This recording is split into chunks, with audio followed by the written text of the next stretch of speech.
नमस्ते बच्चों, my self Jaiswal sir. हम पढ़ रहे हैं class 10th science chapter our environment.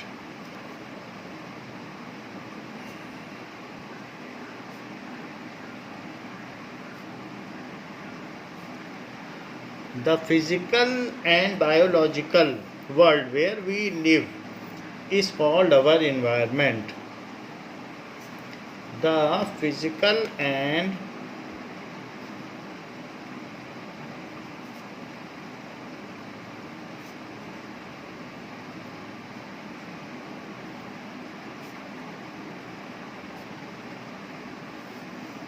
where we live is called our environment. So it is our environment. इसमें बायोलॉजिकल ऑब्जेक्ट्स भी आएंगे और जो फिजिकल मटेरियल वर्ल्ड है वो भी आएगा।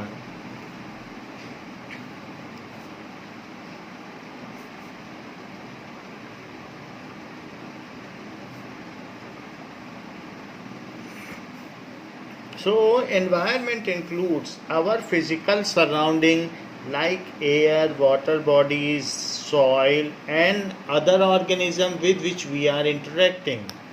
So environment includes our physical surrounding,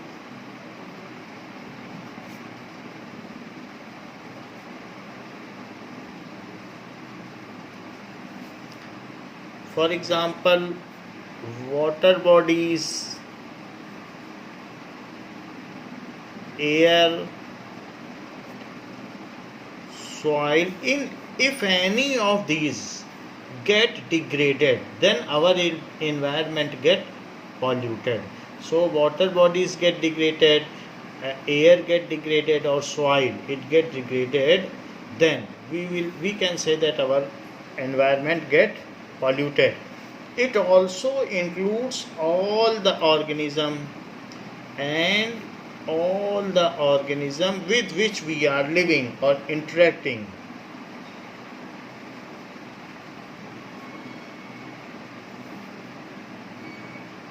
Such as plants. So if the number of plants या biomass decrease होता है तो हम कह सकते हैं कि our environment get degraded. So animals, if biodiversity, flora and fauna get decreased, then also we can say our environment is getting hampered or affected. So animals, human being सारे आ जाते हैं। Human being and even decomposers like micro organism वो भी आते हैं।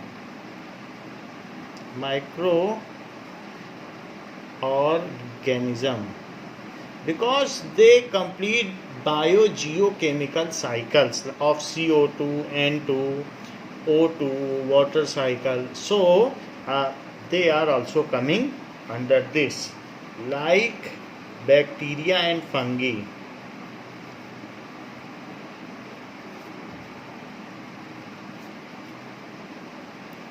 These extract energy from dead and decaying matter and hence clean environment and complete the cycle.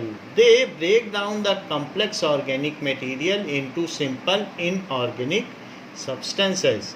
Hence they are also coming, they are integral part of it.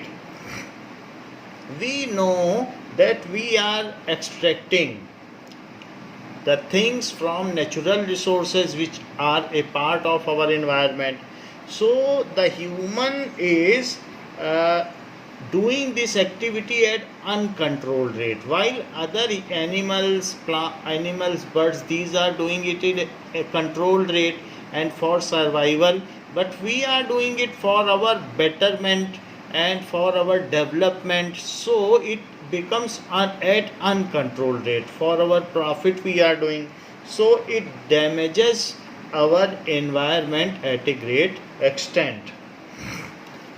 So certain things we are using from nature and we are throwing as a garbage or waste here and there. Out of these waste, these get loiter in soil, they degrade the soil.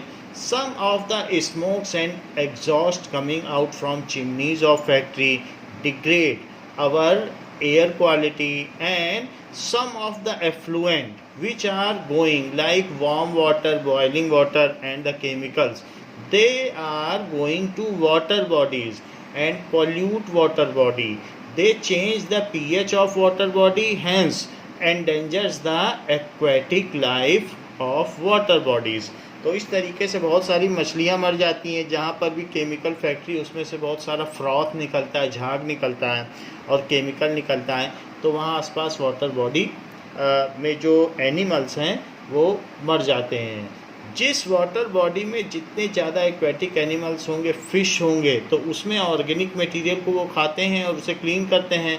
तो एक बार अगर fish मर गई किसी water body की, तो वो झील की ही डेथ हो जाती है, जिसको यूट्रोफिकेशन कहते हैं. That is death of death of lake और डेथ ऑफ कोई भी जो भी वाटर बॉडी है कन्फाइंड सिस्टम में. अगर एक बार उसमें मछलियाँ मर गई, फिर वो कभी भी साफ़ नहीं हो सकती, वो झील फिर मर जाएगी.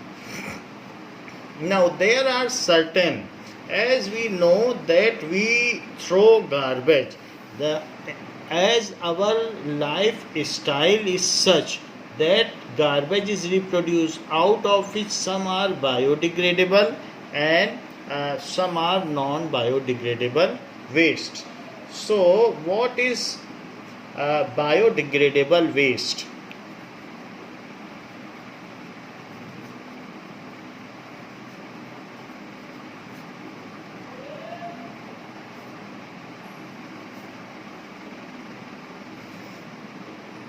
Now, those waste material which can be broken down to non-poisonous substances, those waste material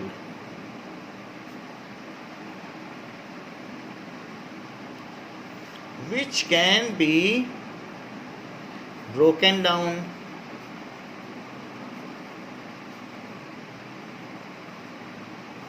अगर मान लीजिए जैसे हमने पेपर है, ये सेलुलोज का है या क्लॉथ है, तो ये कॉटन के बने हुए हैं, ऐसी चीज़ें हम कहीं पर फेंक देते हैं, तो ये नेचर के जो प्रोडक्ट्स हैं, प्लांट प्रोडक्ट से बनी हुई जो चीज़ें हैं, so bacteria are familiar with it. अगर हम इससे थ्रेड बना लेते हैं, फाइबर बना लेते हैं, फिर फैब्रिक बना लेते हैं, और वो चीज़ अगर हम फेंक देते हैं या पेपर फेंक देते हैं, न्यूज़पेपर फेंक देते हैं, then that kinds of items in a short period of time get degraded and they mix with soil, so they do not produce any harmful chemical substance, and bacteria are familiar with it, they degrade it, they know how to degrade it, because from span of years, long span of years they are doing it. So they are extracting energy from plant and plant product, so they know how to degrade cellulose. तो ये paper हो या कपड़े हो, वो सब cellulose material है, तो उसको वो डिग्रेड कर लेते हैं. However, if things are made artificially in factories, then if things are man-made, then bacteria fear to degrade it and they are not familiar how to degrade it, so they become non-degradable and they remain loiter in soil for a long period of time, and if they get degrade, then they produce harmful gas and give greenhouse effect, so increase global warming and other harmful gases which are having pungent smell. So these are the things, those waste materials which can be broken down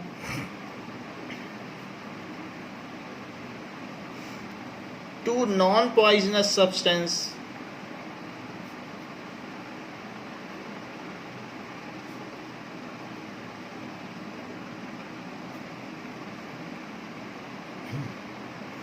In nature, in due course of time,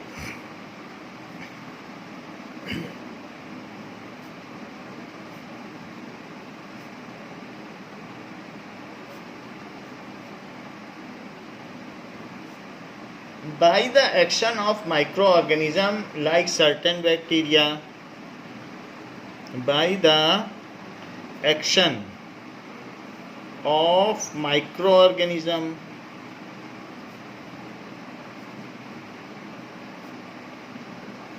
like bacteria जो होते हैं, कुछ ऐसे होते हैं जो सेप्रोट्रोप्स होते हैं, they get nourishment from dead and decaying materials, उनको कहते हैं मृतोपजीवी, वो डेड एंड डिकेइंग मरी हुई चीज़ों से अपनी ऊर्जा प्राप्त करते हैं. सो लाइक बैक्टीरिया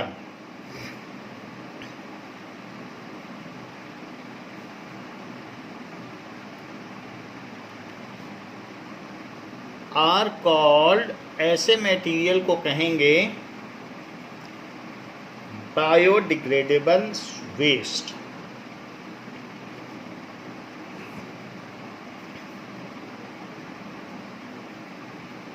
ऐसे वेस्ट से आप कंपोस्ट भी बना सकते हैं. मान लीजिए पेपर हो गया, क्लॉथ हो गया, इनसे कंपोस्ट बना के फिर से इसको खेतों में डाला जा सकता है, मैन्योर भी बनाया जा सकता है. So biodegradable waste can be put for that is decomposition and compost or manure can be prepared. Now biodegradable waste decays naturally and become harmless after some time. Cattle dung and compost are common examples of biodegradable waste. अगर जैसे cow dung हो गया बहुत सारे, तो वो सब इसके एग्जाम्पल है. कैटल डंग ये पॉल्यूट तो करते हैं एटमॉस्फेयर को, लेकिन थोड़े दिन बाद ये डिग्रेड हो जाते हैं. इस तरीके से पेपर, क्लॉथ, जो भी कॉटन क्लॉथ है, जो कॉटन के कपड़े से बनेगा, रेयॉन और नायलॉन से बनेगा, वो बायोडिग्रेडेबल नहीं है. जिसमें आर्टिफिशियल फाइबर का यूज़ हुआ है वो नहीं है, और कॉटन से बना हुआ है तो वो है. इसके अलावा एनिमल बोन्स, लेदर भी स्किन से बनता है. एंड सो इसके अलावा एनिमल बोन्स या कार्कसेस जो होते हैं, ये भी इसी कैडर में आएंगे.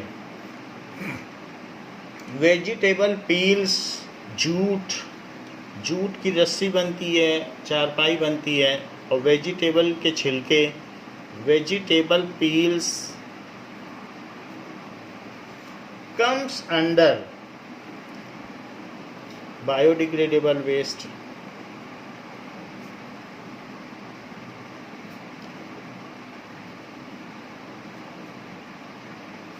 सो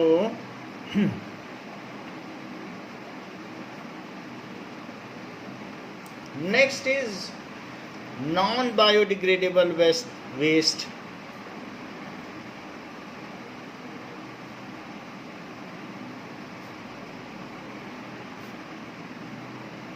As we all know, there are various materials which we use do not decompose after a long period of time and get loitered here and there undecomposed. Even if they decomposed and burnt, then they produce foul smell. The waste material which cannot be broken down,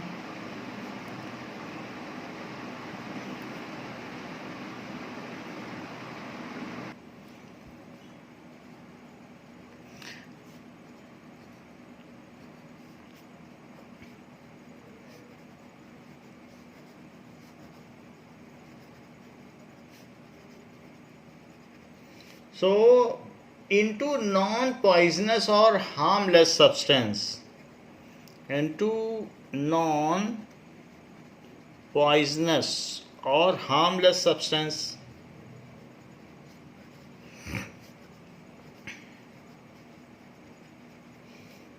In nature, that means bacteria are unfamiliar with it and not able to extract energy from it.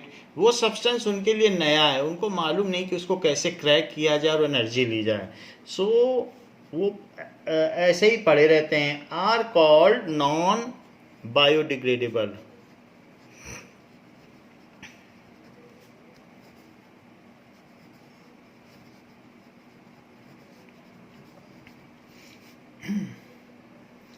Now इसका example क्या है? DDT। जो female anopheles mosquito है उसके ऊपर छिड़काव के लिए इसका इस्तेमाल किया गया था और मलेरिया को रोकने के लिए। तो जिसने भी DDT बनाया था तो उसको इसके लिए नोबेल प्राइज़ दिया गया था। बट आजकल ये एक नॉन बायोडिग्रेडेबल वेस्ट हो गया है और it is banned in most of the countries, though in India it is still use for sprinkling और spraying. So dichloro diphenyl trichloroethane, dichloro diphenyl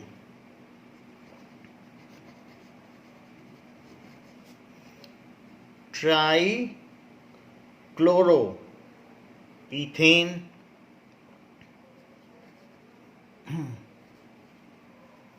trichloro ethane. सो इसमें क्या है कि जैसे इथेन तो हम सभी जानते हैं, तो इथेन में अगर मान लीजिए यहाँ पर बेंजीन लगा हुआ हो तो बेंजीन का स्ट्रक्चर भी हमको पता है कि ऐसे अल्टरनेट होता है और सभी में CH भी होता है। तो क्योंकि बट यहाँ इधर भी एक C है, सो ये जो है यहाँ पर किस तरीके से है कि ये बॉन्ड है तो यहाँ पर भी एक C होगा। बेंजीन में 6 C होते हैं, एक C यहाँ होगा और एक C यहाँ होगा, तो 6 C है। अब यहाँ पर ये C हो गया, सबके 4 बॉन्ड्स हैं, आप काउंट कर लें। और फिर इसी पर एक Cl लगा है और दूसरा इसी पर फिर से बेंजीन है।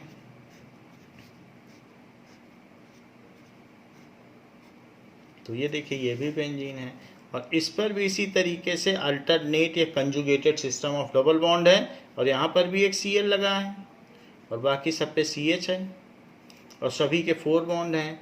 अब ये क्या चीज़ है कि यहाँ पर ये बात हो गई, तो अब इस पर 3 क्लोरीन है, 3 क्लोरीन लगा दीजिए। अब इसका भी सारा बॉन्ड बन गया ये। अब जो एक चीज़ बच रही है यहाँ H लगा दीजिए तो इसका पूरा बॉन्ड बन गया। तो जरा देखो डाईक्लोरो, अगर मान लीजिए बेंजीन में से एक हाइड्रोजन हट जाता है तो उसको कहते हैं C6H5, तो ये फिनाइल ग्रुप हुआ। ये तो खैर कार्बन से जुड़ा है तो इसको यहाँ से तो नहीं माना जाएगा, ये चीज़ फिनाइल ग्रुप हो गया। एक हाइड्रोजन हट गया तो यहाँ तो क्लोरीन लगा है, इधर मान लीजिए यहाँ का आपने हाइड्रोजन हटा दिया, एक हाइड्रोजन के हटने से, तो डाईक्लोरो डाईफिनाइल ट्राईक्लोरो इथेन। तो नाम पढ़िए डाईक्लोरो, ये फिनाइल ग्रुप है। ये दोनों कौन सा ग्रुप है? जैसे मीथेन से मिथाइल बनता है तो बेंजीन में से हाइड्रोजन हटने से फिनाइल बनता है। तो ये कौन सा ग्रुप हुआ? फिनाइल। तो एक क्लोरीन यहाँ एक क्लोरीन यहाँ, तो डाईक्लोरो डाईफिनाइल ट्राईक्लोरो। और इथेन कैसे हुआ? क्योंकि दो C होते हैं तो ये आपकी मेन चेन है, तो इथेन हो गया। C2H6 होता है इथेन, सो इस तरीके से इथेन हो गया। Now DDT is used for spraying on female Anopheles mosquito which is carrier of malaria. DDT was used during World War, क्योंकि उस समय बहुत सारे कार्कसेस डेड बॉडीज पड़े थे, तो उसमें क्या हुआ कि अचानक एक तरीके की एपिडेमिक फैल गई।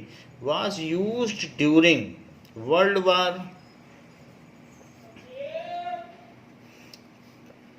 as pesticides and insecticide. Pesticide, insecticide for killing female Anopheles mosquito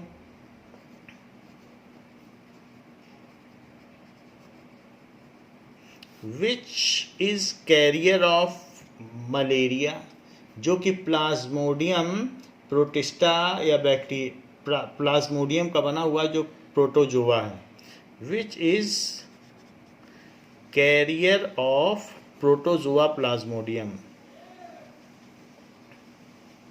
protozoa एक तरीके का जैसे मोनेरा होता है, उसी तरह प्रोटिस्टा है, फंगी है, तो एनिमेलिया है। तो जो प्रोटोजोआ बोल रहे हैं तो आप ये सेकंड किंगडम समझिए, दैट इज प्रोटिस्टा का ही एक पार्ट है जिसमें अमीबा पैरामीशियम आते हैं। So which is carrier of protozoa causing malaria, causing malaria. तो इस तरीके से इसका यूज किया जाता था। तो डीडीटी बायोडिग्रेडेबल नहीं है।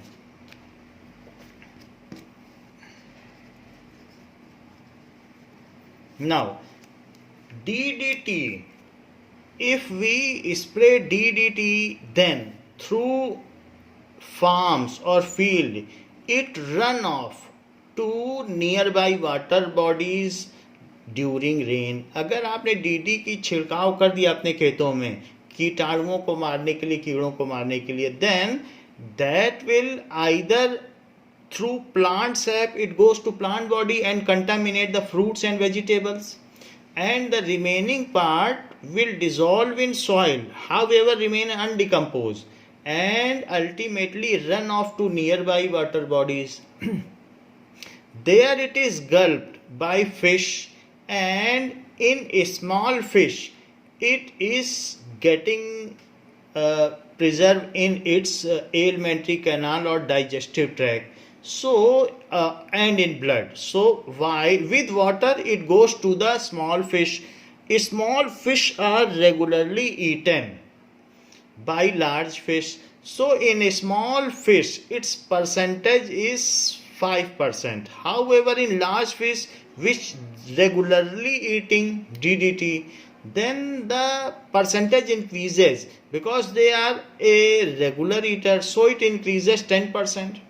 And if such fish we are eating or vegetables we are eating, so as we move upward in food chain, then the higher members of food chain at higher trophic level, whatever members are there, the amount of pesticides and the concentration of pesticides goes on increasing। तो आप जो निचले member हैं उनमें कम pesticides देखोगे, लेकिन जो ऊपर की श्रेणी में हैं, जो हायर ट्रोपिक लेवल पर है, जो सेकेंडरी और टर्शरी कंज्यूमर्स हैं, उनमें पेस्टिसाइड्स का ज़्यादा मात्रा रहेगी। हम लोग होलोजोइक हैं, हम वेजिटेबल्स भी खाते हैं और इसी तरीके से ओमनिवोर हैं।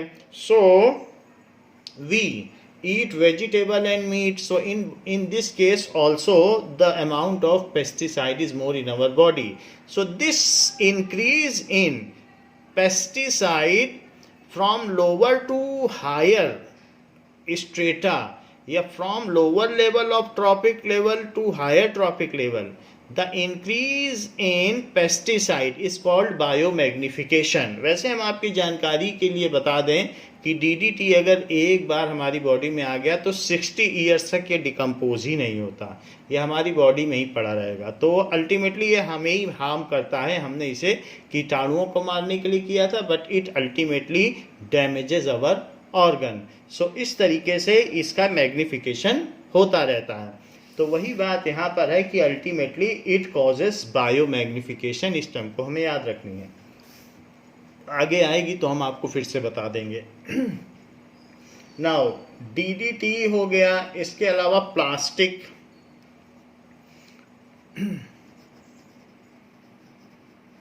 कई तरीके के प्लास्टिक्स होते हैं। पॉलीथीन, प्लास्टिक बकेट्स आती हैं, इस तरीके से बहुत सारी चीज़ें आती हैं। पॉलीथीन, ईथीन, अगर बहुत सारे इथेन के मॉलिक्यूल एक चेन बना लें तो पॉलीथीन कहते हैं। So it is a polymer. Polythene, ball point pen, वो भी फेंक दिए जाते हैं। टिन कैन, जो पेप्सी कैन है, इस तरीके से वो सारे फेंक दिए जाते हैं। सिंथेटिक फाइबर जैसे रेयॉन है, नाइलॉन है, इन सब के जो फैब्रिक्स हैं, these are synthetics and cannot be decomposed by bacteria. So synthetic fibres, जो हम लोगों के शॉक्स हैं वो सारे नाइलॉन के बने होते हैं। फाइबर्स ऑफ रेयॉन, नाइलॉन, ये सब नॉन बायोडिग्रेडेबल है। ग्लास ऑब्जेक्ट्स, टूटा हुआ ग्लास वो कभी डिकम्पोज नहीं होगा। और कोल्ड ड्रिंक कैंस ये सारे हैं जो कि टिन के बने हुए हैं, एसएन के। सो कुछ ऐसे मेटल आर्टिकल्स हैं जो एलॉय के हैं। तो मेटल है, आयरन हो तो रस्ट हो जाए, लेकिन मेटल एलॉय जल्दी से रस्ट नहीं होता। तो मेटल आर्टिकल्स और इसी तरीके से एल्यूमिनियम कैंस,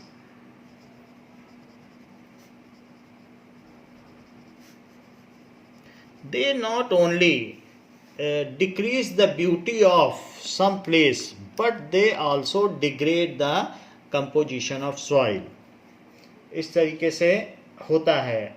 इसके अलावा सिल्वर फॉइल भी ये होता है कि सिल्वर फॉइल वही एल्यूमिनियम फॉइल है which is use for packing material. And radioactive waste,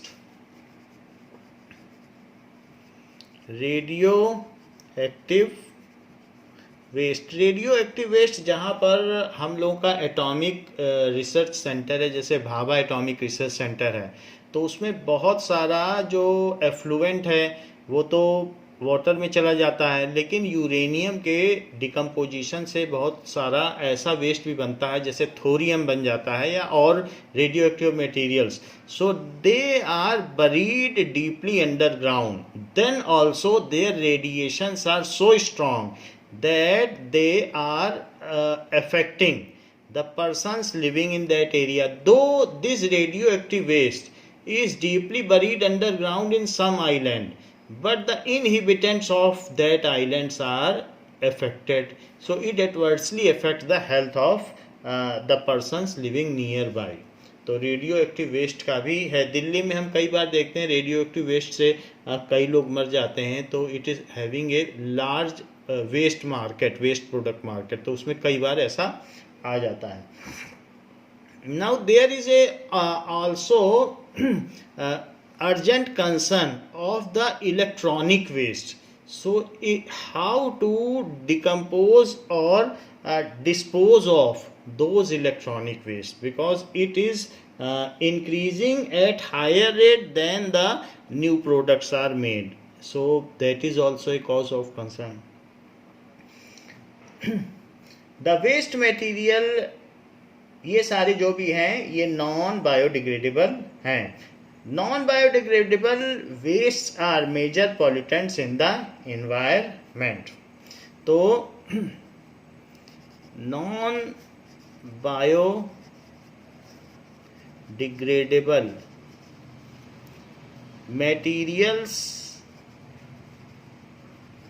are major pollutants, and also they burn with foul smell if they are burned. Pollutants, not only they burn with foul smell, even the vegetable waste and these, when they decompose, then bacteria secrete a foul smell. So any kind of waste when get decomposed, then there is a air get polluted in all the biodegradable and non-biodegradable waste. So major pollutants. Now it has been asked that why some materials are biodegradable and some materials are non-biodegradable. Why some waste material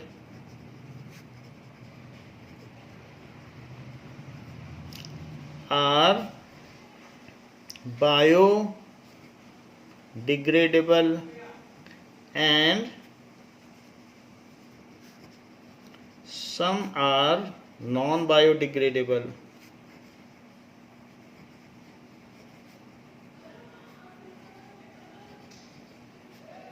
Now decomposers are specific in their actions. जो भी bacteria हैं वो decomposers होते हैं।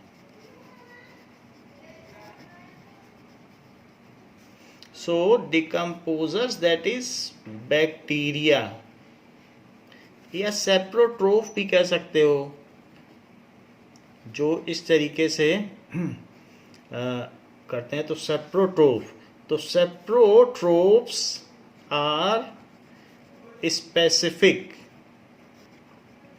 इन their action, उनको मालूम है कि किसे डिग्रेड करना है, बाकी का वो कीवर्ड नहीं जानते हैं कि उससे कैसे डिकम्पोज करना है। Specific in their action, so they can only degrade certain complex organic material into simple inorganic substance in order to get energy. So they can only decompose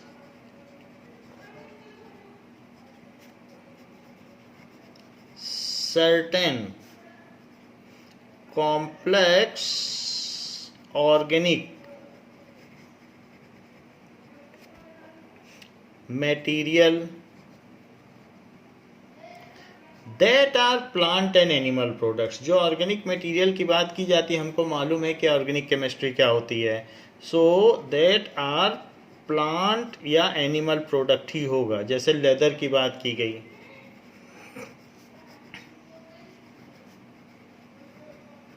so into simple inorganic substance. तो simple inorganic substance का मतलब क्या है, किस में वो तोड़ देते होंगे? मीथेन में, अमोनिया में, CO2 में, वाटर में, इसी में तोड़ते हैं। Into simple in organic substance. तो किस में तोड़ेंगे? CH4 नाइट्रोजन को मीथेन अमोनिया में तोड़ देंगे, वाटर में और CO2 में, इन सभी में तोड़ेंगे। और कभी सल्फ़र है तो सल्फ़र के केस में H2S में भी तोड़ देंगे। कभी लेदर जो है वो वल्कनाइज्ड होता है, तो उसको हार्ड करने के लिए उसमें सल्फ़र डाली जाती है, तो H2S में जोड़ तोड़ दिया जाता है। ये दोनों पंजेंट स्मेलिंग बदबूदार गैसेज हैं। तो बायोडिग्रेडेबल होने पर भी स्मेल तो आएगी, एयर तो पॉल्यूट होगी। अगर आप ऐसे सड़ने के लिए डाल दोगे तो भी अच्छा है कि उस पर मिट्टी डाल दो, डिकम्पोज हो जाए, मैन्योर बन जाए, कंपोस्ट बन जाए, यूज़ कर लो। लेकिन खुले में डालोगे तो चाहे सब्जी का वेस्ट हो जाए किसी का, उसमें से स्मेल आएगी, क्योंकि उसमें अमोनिया तो वो है जो यूरिनल से स्मेल आती है, और H2S गैस भी इसमें रॉटन एग की स्मेल होती है। तो इसलिए इन सब में ये तोड़ देते हैं। However, they cannot break the main man-made synthetic objects. On other side, तो other side they are unable to decompose man-made material objects जो भी है, टू एक्सट्रैक्ट एनर्जी। ऊपर हमने एक्सट्रैक्ट एनर्जी नहीं लिखा है, बट वहाँ भी लिखना चाहिए था। तो एक्सट्रैक्ट एनर्जी, तो इनसे वो तोड़ लेते हैं एनर्जी लेने के लिए, बट इसको नहीं तोड़ पाते। Hence these materials are called non biodegradable. क्योंकि हम हर हफ्ते नए 7000 आइटम्स बना लेते हैं ऑर्गेनिक कंपाउंड्स, तो बैक्टीरिया उनसे फेमिलियर नहीं है। उनका जो बायोकेमिकल साइकिल है वो कन्वेंशनल है, वो इतनी जल्दी उनको पहचान ही नहीं पाएंगे कि ईस्टर क्या है, अल्कोहल क्या है, तो वो उसको कैसे तोड़ पाएंगे? To extract energy, hence those synthetic materials are called non biodegradable.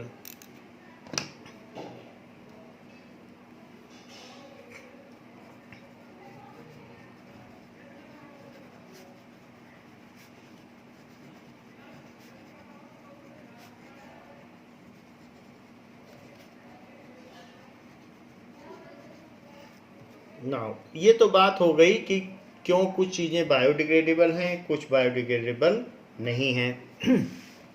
What is biomagnification?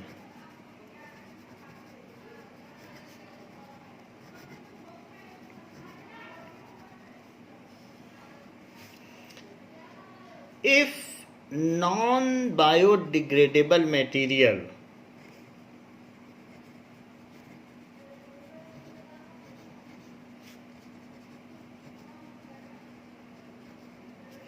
For example DDT या दूसरे पेस्टिसाइड्स कुछ भी हो सकते हैं, गैमेक्सीन, ऐसे बहुत सारे हैं। तो जो भी चीज़ है, pesticides, insecticides, side enter into food chain, क्योंकि प्लांट्स में चला जाएगा, सॉइल उसको न्यूट्रिएंट्स के साथ साथ सक कर लेगी, रूट उसको सक कर लेगा। सो इस तरीके से वो एंटर हो गया फूड चेन में, enter into food chain. Then उसके बाद क्या होगा, तो जब बाहर वो डिकम्पोज नहीं हुआ तो बॉडी में क्या होगा, बॉडी में भी फिर एंजाइम उसे डिकम्पोज नहीं कर पाएंगे, इनटू फूड चेन।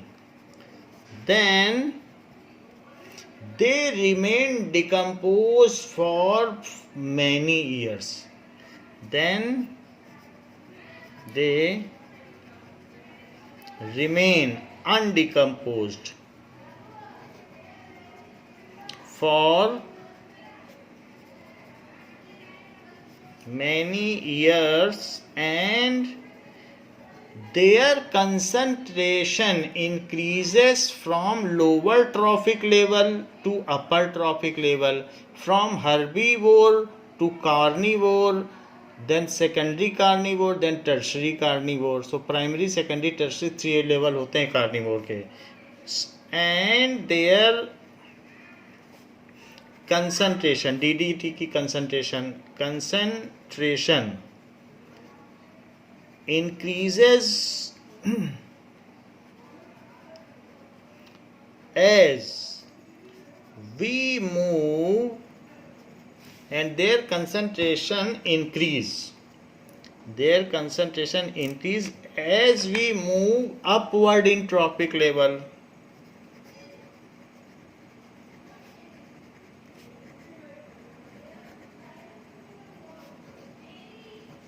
जैसे कि प्रोड्यूसर्स से धीरे धीरे अगर आप आगे जाएं तो प्रोड्यूसर्स तो ऑटोट्रोफ है, तो उसके आगे चले जाएं तो प्राइमरी कार्निवोर है, तो प्रोड्यूसर के बाद हर्बीवोर होगा जो प्रोड्यूसर्स को खाएगा, जैसे जो प्लांट को खाएगा तो वो हर्बीवोर होगा, फिर हर्बीवोर, फिर प्राइमरी कार्निवोर। हर्बीवोर जैसे जो कीड़ों को खा ले, कीड़े तो पत्तों को खाते हैं, कीड़ों को चिड़िया खा लें तो वो प्राइमरी कार्निवोर, और उसको चिड़िया को ईगल खा ले तो उस तरीके से सेकेंडरी कार्निवोर।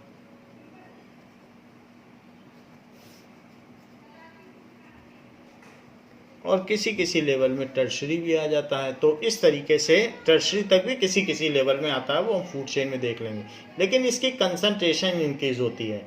सिंपल सी बात है, the concentration of non biodegradable substance increases from lower trophic level to higher trophic level, it is called biomagnification. It is called biomagnification.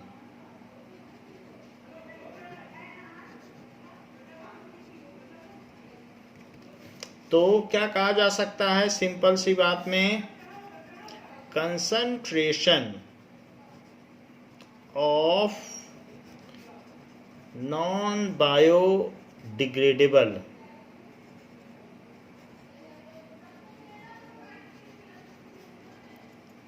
material increases as we move up in trophic level, जब जैसे जैसे हम ऊपर चलते चले जाते हैं इन trophic level, यानी जो खाद्य आहार श्रृंखला है उसमें जितना हम ऊपर बढ़ते चले जाते हैं उसमें जो अनअपघट्य पदार्थों की सांद्रता लगातार बढ़ती चली जाती है। सो इट इज कॉल्ड, इसको क्या कहेंगे, इसको कहेंगे जैव प्रवर्धकता, that is it is called biomagnification.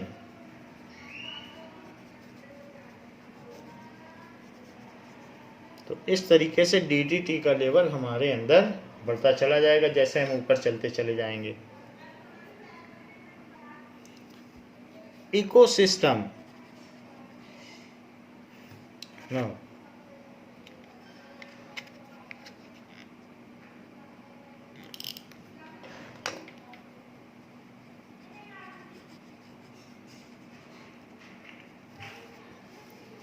so if organisms of similar type are grouped together then they are called population। तो organisms of same kinds population बनाते हैं, फिर वो पॉपुलेशन जैसे ह्यूमन पॉपुलेशन डॉग्स की पॉपुलेशन, कैट की population, काऊ की population के साथ रहती है, और इवन बहुत सारी इंसेक्ट एंड मॉस्किटोज हैं उनकी पॉपुलेशन के साथ हम रहते हैं and interacting in our day to day life. So ये कम्युनिटी हो गया। तो जो बहुत सारी पॉपुलेशन है डॉग, काऊ, ह्यूमन, हॉर्स, इसी तरीके से और भी जो आसपास रहते हैं उनसे कम्युनिटी बनती है। और when community interacts with its physical surrounding, so community along with physical surrounding with which it interacts या exchange materials, हम सांस लेते हैं, कभी हम गाय का दूध पीते हैं, दूसरी कम्युनिटी को खाते भी हैं, चिकन हो गया, तो इस तरीके से हम उनसे किसी न किसी तरीके का इंटरेक्शन करते हैं। Even that ecosystem also includes microorganism like bacteria। So ये जो exchange हो रहा है वो एक तरीके का इकोसिस्टम है जहाँ तक हम इंटरेक्ट करते हैं ऑन आवर डेली बेसिस, जो डायरेक्ट इंटरेक्शन है दिखने में आता है, तो वो एक इकोसिस्टम होता है। सो हमने देखा पॉपुलेशन होता है एक पर्टिकुलर काइंड ऑफ ऑर्गेनिज्म से बनता है, और पॉपुलेशन के बाद फिर कम्युनिटी बनती है, और कम्युनिटी के ऊपर होता है इकोसिस्टम। इकोसिस्टम अगर बैलेंस्ड है तो इन्वायरमेंट भी बैलेंस्ड और हेल्दी रहेगा। So let us define ecosystem. जैसे ह्यूमन